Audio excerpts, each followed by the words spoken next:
Hey everybody, and welcome to another episode of Talking Movies with D, and that's me. And as always, we're about to do another review, and this time we're doing a movie I believe was on my most anticipated last year. I don't think I made a list, but in my mind I was anticipated. It's The Hateful Eight, written by Quentin Tarantino.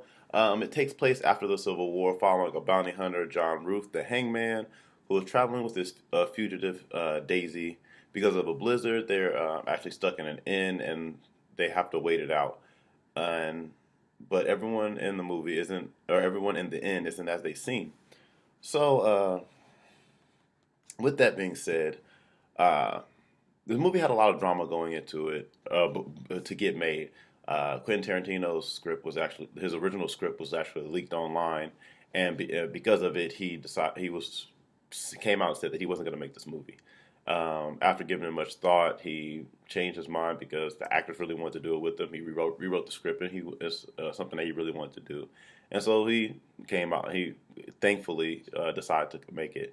But this, in my opinion, is his love letter to film, because he shot it in 70 millimeter, which is how they you used to shoot film. And he's one of those. Quentin Tarantino is a film advocate, not doing any things in digital. He rather work with film, having to deal with the harsh lighting and stuff like that. And it's he also did the way they film things in the older days, where you have chapters to each piece, and as well as an intermission. So, with that being said, let me start with my negatives.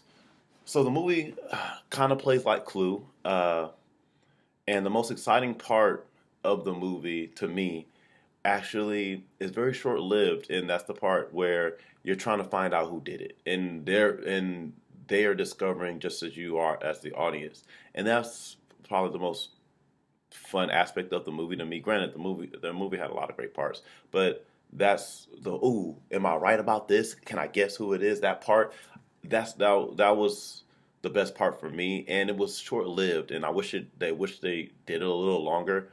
So that's one of my negatives. There, as I said, they did chapters in the movie, and one of the chapters, I believe, is chapter four. It seemed kind of boring.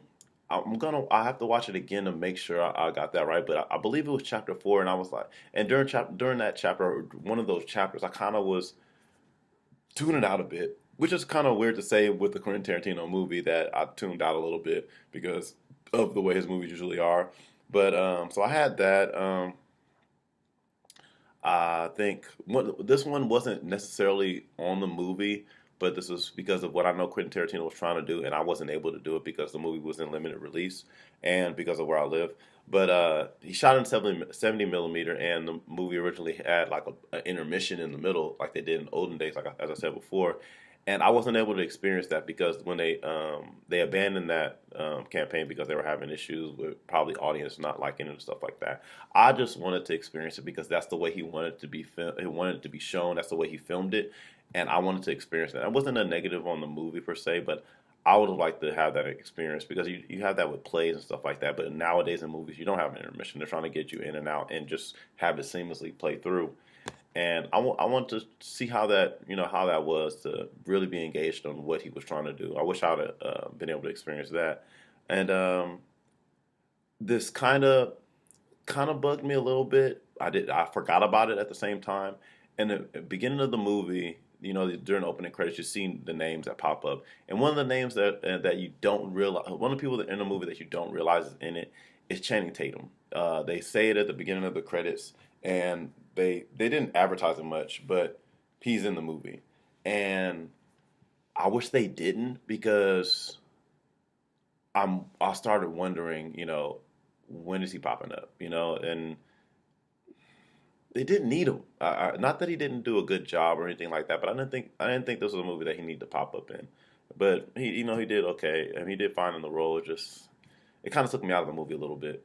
And I think the last issue was a part that bugged me throughout the movie, and then when I realized what the reason for it, I was okay with it. And it was one of the guys in the movie. He actually he seemed like he was overacting, and he was playing a character from another Quentin Tarantino movie. and that was bugging me because I'm like, why is he acting like that? Why, he was acting like he was Christoph Waltz, in my opinion, or characters that Christoph Waltz was playing. It's like, why just since Christoph Waltz, a regular Quentin Tarantino actor, just why not get him if you're going to get somebody that's going to try to portray that role? But later on, you find out there are reasons why he was doing it. So it bugged me throughout the movie. But if I was to watch it again, it wouldn't bug me because I know now the reason he was doing it. So it wasn't that bad. But in all honesty, that's all my negatives, and two or three of them weren't even the movie's issue. It was me working through it and figuring it out, and then I really wanted to be able to watch it in 70 millimeter and deal with the intermission and see how that was. If I'd have just went in and didn't know any of that, I just would have watched the movie to watch it, and I'd have like two or three negatives. But let's get to my positives, and I'm only gonna list a few, but there was a lot to like and love in this movie. It's a Quentin Tarantino movie, so you're gonna get the bloody gore, you're gonna get great dialogue and nice long scenes of just two characters staring each other down and talking, and that's in this movie as all of his movies are, and it's all great. Especially Samuel Jackson and Kurt Russell's conversations, and a couple of the other characters. They're just Quentin Tarantino and like people like Samuel Jackson at their best. I think this is Samuel Jackson at his best, and as I said, chapter four was kind of boring at times, but the beginning of the movie is very engaging and fun, and then after chapter four, it really just takes off and very engaging, and so that's another positive because I was tired seeing this movie, and this movie had if I was no matter how tired I was like, no, I what's going on. I'm too engaged on what's happening. And it's crazy how Quentin Tarantino can have you so engaged when people are just talking, like they're literally having a conversation, not a lot going on traditionally, like action and stuff like that, but just what are they talking about? This is happening, and the way Samuel Jackson and everybody's telling their stories and dealing with stuff is like very engaging, very interesting, and it's and stuff that might not be that interesting if it was anybody else directing it or anybody else saying it. Um, so that was all good, and Tarantino's movies are always raw and really make you think, and that was definitely in this movie. And the last thing, as I kind of already hinted to a little bit, is, or I guess not the last thing, but the acting. I already said Samuel Jackson was great, Kurt Russell was great, and all the other actors in there, especially, I wish I wrote her name down. The woman that played the prison, she's not the only woman in the movie, but she's the only main one. She was great, and it's crazy how good she was because she's a prisoner. You don't think of a prisoner, having a lot of dialogue, having a lot of interest in them, but really, she was one of the most interesting characters in the movie, and it was because of the actress. Dang it, I wish I remembered her name and wrote it down, but I messed up. But anywho, and besides that, the last thing I would say is the movie is beautiful, and the fact like I don't notice how much different it is at 70 millimeter because I didn't get to see it in that. But just visually, period, it's a stunning movie. You feel like you're in that time. And it seems like the way they're dealing with the blizzard, you see it and you feel for those characters that have to deal with that. And that's what you want to see in a movie if it's supposed to be visually stunning and you're supposed to be into that time. You're supposed to not feel like you're in 2016 now, and you're supposed to feel like you're in their time dealing with what they have to deal with and just engage completely and into that world. And he definitely does that in this movie. Um, with that being my last of the positive, I will say this isn't Quentin Tarantino's best movie, but that's not giving it a negative. That's like a Pixar movie or a Marvel movie. Like all their movies are way up here, and that's their standard. And some are going to be a little bit under. Some are going to be. All movies are going to be good, but some are going to be phenomenally great and the best movies ever, and some are going to be good at their standard level. And this movie, I say it's above his standard level. I wouldn't say it's his best because like Django or Pulp Fiction, but it definitely is one that I'm. I, I'm gonna say love.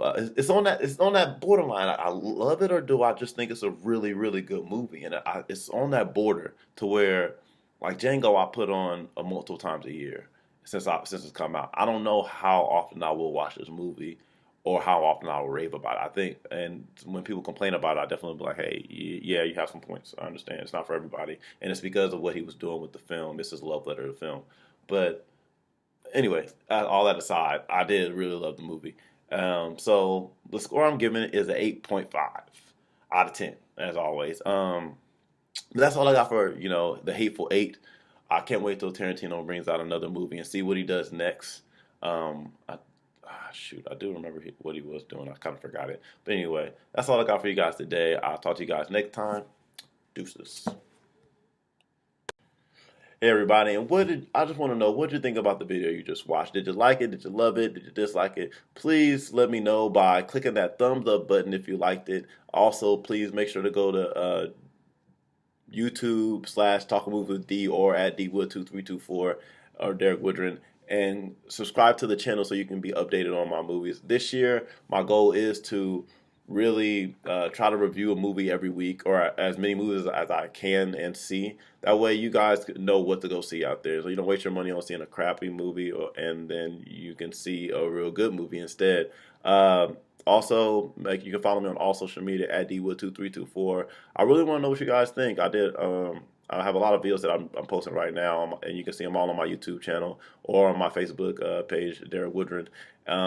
And check out those videos and let me know what you think. Did you agree with what I said with those reviews? Did I make you want to watch these movies? Did I keep you from watching something that might not have been good? Or did I excite you for the movies that are coming out? Like I did my top 10 most anticipated, or I did my top 10 best movies of 2015. Did I make you want to watch those movies? Did I make you, not want to watch them? Did I bring some movies to light that you might not have seen if you didn't see this video? Please let me know. Please comment and make sure to, like and subscribe, and I'll get at you guys next time. All right. Deuces.